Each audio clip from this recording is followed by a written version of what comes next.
Здравейте! Тинейджърът не може да се обясни защо му се случват едни и същи случки в училище, в семейството, на улицата. Родителят е длъжен да му даде някакво обяснение, което да бъде надежда за него. Здравейте! В днешното видео от курса Осъзнато съзряване и компетентно родителство с мен Росен Русанов ще разгледаме темата влиянието на обкръжението и мястото на тинейджера в системите. Трите важни въпроса, както обикновено, с които започваме, които са като нашата мантра, са: какво мога да направя за теб, какво ти би искал да променя по различен начин и ти беше ли добър човек днес? Акцентите. Какво е система и как влияе системата върху оценката и действията на тинейджера? Положителен ефект. Втория акцент. Родителския принос към осъзнаването на тинейджера. Третия. Етапи в неговото съзряване. Характеристика на всеки от етапите. Последица от неспазване на законите. Как тин да осъществи промяна в своите действия, за да вземе ресурс. Първи акцент: какво е система и оценката и действията на тинейджера. В ежедневния си живот тинейджерът попада в различни ситуации и все не може да намери отговор защо преживява едно и също нещо, защото той винаги, примерно, е в ролята на жертва или в ролята на пренебрегнат. Това го кара да се чувства като неуспешен човек. Явно има нещо, което влияе на начинът му на взимане на решения и изобщо на ситуациите, в които той попада. Което означава, че просто няма достатъчно знание, на него не му достигат знание той да си обясни какво става и да види, да прецени каква промяна да направи, за да не се чувства по този начин. Знанията за иерархията, за правилното място в системата на тинейджерът са най-важни. И сега започвам. Животът е подреден в системи. Например, система е футболния отбор, в който участваш. Система е класът, в който ти ходиш на училище. Система е... Сега ми идва баскетболния отбор, да кажа, нали? Система е, отиваш в един магазин на пазара, някаква друга система. Може да не е с пряко твое участие. Смисълът на това видео е да покаже как и ти да разбереш каква позиция си заел в съответните системи, какви са твоите действия и ти да не се чувстваш объркан. Системите помагат на тинейджера всеки ден съзнателно той да може да избере как ще премине неговото ежедневие. Пример за система. В училище. Системата в училище е на принципа учител-ученик. Учителят преподава, ученикът слуша и записва. Възможно ли е да бъде обратното? Не е възможно. Давам ви един пример, който е свързан с медицински пример. Може ли белият дроб да поиска, знаем какви са неговите функции, да бъде сърце? Както и да ви звучи, белият дроб има една функция, сърцето друга функция. Не може белият дроб да изпълнява функцията на сърцето. Така че да се върнем на нашия пример. Ако ученикът реши да отиде на мястото на учителя, той не може да изпълнява този функционал, защото няма тези знания и не е на своето място в тази система. Ако обаче той упорства, означава, че той поставя себе си в една горделива позиция, критикува своят учител, а всъщност той не може да изпълнява неговите функции, значи не е на своето място.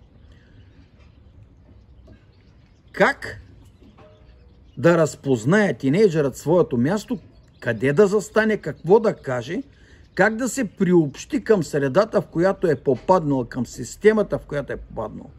Като ние искаме повече от това, той да се почувства победител, да се почувства уважен, да се почувства изпълнен с енергия и признание от обществото, в което е попаднал. Повтаряме, че животът около него е организиран в системи. Винаги всички системи имат своя цел. Кога един тинейджър е на правилното място? Когато неговата цел не противоречи на целта на системата. В този случай, когато тинейджърът надгражда системата, той е на своето място. Това място дава възможност и обяснява как с едни и същи усилия тинейджърът постига по-високи лични резултати, ако е на своето място. Пред него се откриват повече възможности, печели повече ресурс и много по-лесно достига всяка една цел, която той е решил да достигне. И сега, ако тинейджеро, така се обръщам, въпреки че видеото е за родители, ако ти чувстваш, че имаш достатъчно ресурс, че имаш цел, която да достигнеш, че ако си извоювал много победи, че имаш семейство, че се чувстваш достоен човек в системата на семейството, че заслужаваш само най-доброто и си станал правилния функционал за тази твоя система, тогава ти преставаш да усещаш травмите, които живота ти е дал, за да те промени. От миналото животът ти потича като по вода, защото той се движи по законите на системата. А системата в този случай започва да ти помага и ти не се бориш срещу нея. Вторият акцент е какво правят родителите по този въпрос. Родителският принос към осъзнаването на нашия тинейджър. Трудно родителят може да обясни на своя тинейджър чувствата неговите и това може да стане само ако той ги сподели. Но ние търсим кое е най-правилно. Компетентният родител знае.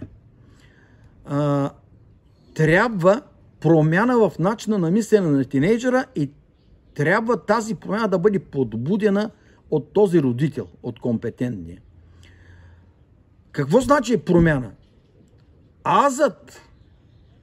Промяна в отношението на азът на тинейджера към външния свят. Ето едно обяснение. Всеки човек, всеки тинейджър, който се влияе от необясними за него емоционални преживявания, които винаги са остатък от детството, които остават в него като случки с негативно влияние върху неговия ум, ние ги наричаме травми. Тинейджърът ги е получил още в детска възраст. Все още тинейджърът или друг човек разсъждава и чувства като дете. Казваме, получил е травмите в детска възраст, но той вече е пораснал. А пък разсъждава за нещата, пречупва ги през детското в него. Това означава, че този тинейджър не е пораснал. Защото той продължава да носи травмите в себе си. Те му влияят. Той ги проектира навсякъде в своя свят. Например, върху своя учител, на улицата върху някого, ако работи върху работодателя си, в семейството си. Отстрани, ако се види един тинейджър, ще разбере, че той се асоциира с някакво преживяване от миналото, преживява го отново. И поради силните емоции го преживява без всякаква промяна, без да има промяна. Обаче ние търсим промяна. Последицата от неспазването на законът на иерархията, в който живее един тинейджър, последиците са следното. Тинейджърът живее в повтаряща се съдба. Т.е. той не е на неговото място. Случва се едно и също нещо. Повлиян от желанието да върши добрини, той нарушава правилата на собствения си свят, като се жертва за някой друг, без да го е помолил някой. Когато присвоява нещо, което не е негово, той също е нарушил правилата.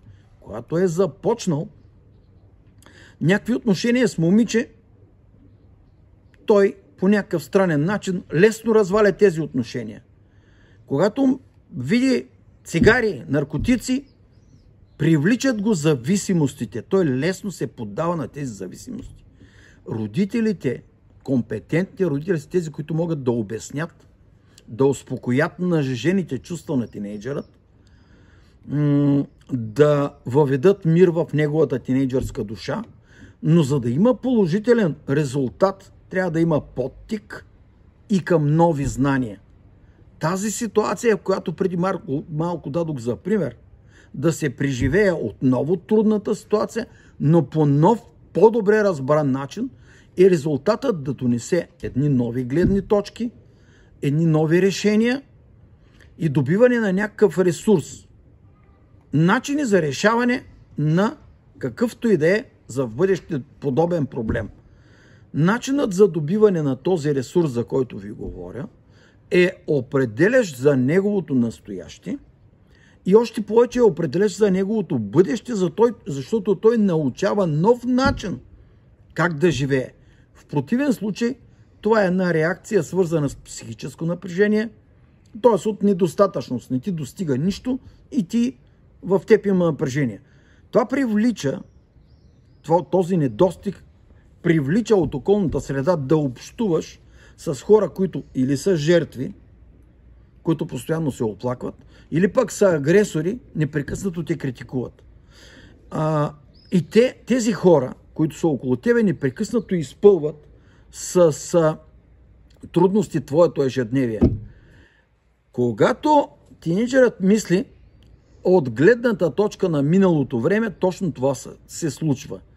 Проектира неща от миналото в сегашното, в настоящето. Ако не се случва, значи продължава да преработва тази ситуация, която ние считаме за травматична, а това му пречи той да живее днес и сега. Влизаме още в дълбочина. Какво обаче прави неговата психика на тинейджера? Не случайно неговата психика му показва тези неща, за да посочи какво трябва да се отработи в неговите мисли, в неговата нагласа и да настъпи тази положителна промяна, за която ние говорим. Какво трябва той да осъзнае? Да не се сърди, примерно, на майка си, на баща си. Той трябва да разбира сигналите, които психиката му дава, и ако не ги разбира, той започва да упорства. Как да мисли по правилния за него начин. Родителите, на които аз поставих такава задача да мислят, да подпомогнат, са живели в друго време, били са подчинени на други правила, могат да разпознаят какво се случва с техния син и да му бъдат в помощ. Обаче тинейджерът вече е голям, той е пораснал. Той има нужда някой да разговаря с него, да му дава житейски примери за неговото присъствие в обществото, да обсъждат, ако се е случила една случка, да обсъждат с майката, бащата и той, как той е постъпил, как е трябвало да постъпи, как следващия път да постъпи, така че неговите чувства да не останат наранени. На тинейджера говорим. Това става с много житейски примери, защото те имат този житейски опит, родителите. Като крайният резултат ето подчертавам го с червени букви на всички, които ме слушат, така да научим нашия син, че той да има достоинство, без да се покланя на никого в обществото. Достоинството и мъжката дума са най-важни. И сега в тази ситуация, която създадохме, казваме какво прави бащата, какво прави майката, за да опишем как помагат те. Бащата дава знание за присъствие в социалния кръг. Социалния кръг какво е? На улицата, вкъщи, навсякъде, изобщо каквото и да общува, това е социалния кръг. Как тинейджерът възприема хората и как те го възприемат, също е обект на такъв разговор. как момчето нашето да защити своето достоинство, без да се опасява, без да изпитва страх, че е допуснал някаква грешка. Хубаво е да не му напомнят, че е сгрешил, а да му помогнат да не се случват такива неща, които да считаме, че е грешка. Видеото за лични граници премина, но който иска може да го прочете там. Личните граници, формирането им имат незаменимо значение. Нужно е тинейджърът да придобие тези знания с помощта на родителите, за да застане на своето правилно място в тази система. Пример за правилно място. Представете си следната ситуация. Някаква обстановка, дали навън, където и да е, започват едни размяна на обидни думи. Но ако тинейджърът е провел тези разговори с родителите си, той владее своите емоции. И тук ви казвам нещо взето от, не помня, от Конфуций, например. Победителите не водят излишни битки. Тоест той с разговор може да се предпази да не участва в такива емоционални, силови хватки. Поради силните емоции, запазени в тинейджера, той обаче се повлиява и пак напомняме, старото преживяване влияе, животът му обаче вече му предоставя още по-трудни решения, защото той не е бил готов да реагира преди малко. Какво ще кажем за мен? Аз лично споделям с вас следното нещо. Една от причините за да направя този проект е, аз бях и го осъзнах късно, бях застинал в тинейджърска възраст, непрекъснато бях доволен от хората около мен, дори се скарвах с всички, не разбирах, не го осъзнах това нещо. Отиваме, бащата каза ми какво прави, споделихме, дадохме и примери. Какво прави майката? Любовта на майката предпазва от влизане в зависими отношения. Тоест, да не пуши цигари, да не отива да търси да пуши цигари такива наркотични. Любовта на майката осигурява как да живее, като дава нежност и приема нежност. Без да осъзнава, тинейджърът проектира очакванията на своята майка върху своята приятелка. Така става в живота. Като жестове, като интонация, и трябва на време да бъде подпомогнат, пак чрез разговор, както преди малко, да се осъзнае и да съумее да си изясни какво означава правилно отношение с момиче. Според мен това е много важно. Третия акцент е етапи на неговото съзряване, характеристика на всеки етап. Етап първи, в детските етапи не разглеждаме. Примерно почваме 6-12 години. Иска да заслужи любовта на майка си и на татко си. Той прави всичко, бъдещия тинейджър, дава повече, защото иска да види майка си щастлива. За едното браво е готов какво ли не да направи, каквото му кажат, дори каквото не му кажат. Вторият етап е 12-16 години, което е истинското тинейджърско време. Класически пубертет. Целият свят за него е несправедлив, защото не е съгласен с неговите желания. Етап 3, да го наречем. 16-18 години. Всяка манипулация, той се научава, след като преди малко е бил несправедлив в предните, преди малко, нали, в кавички казано, сега вече той манипулира. Всяка манипулация обаче предизвиква контраманипулация. А има поговорка, каквото посееш, това ще поженеш. Сега е моментът да се разбере в коя сфера от своето развитие тинейджърът е все още в детска позиция. Ако не е спрял да реагира на травмата от миналото, значи всичко е наред. Но ако не е, трябва да се работи още по този въпрос. А травмата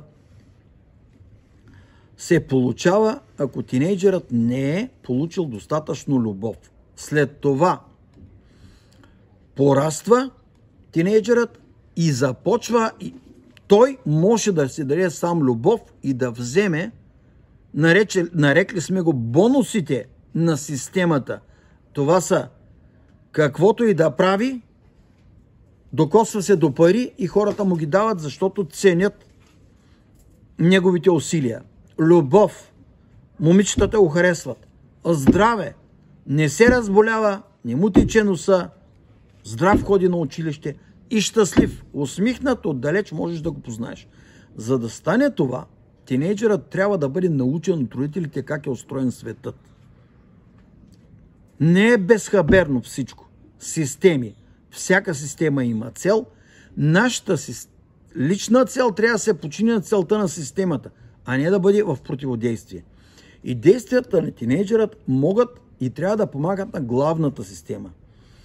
Умението да изгради мащабно мислене е от най-важно значение.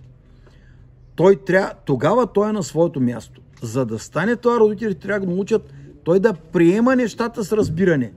Неговите базови вярвания за самия него си, да харесва името си, да харесва полът си, произходът си, социалния си статус, да харесва родителите си.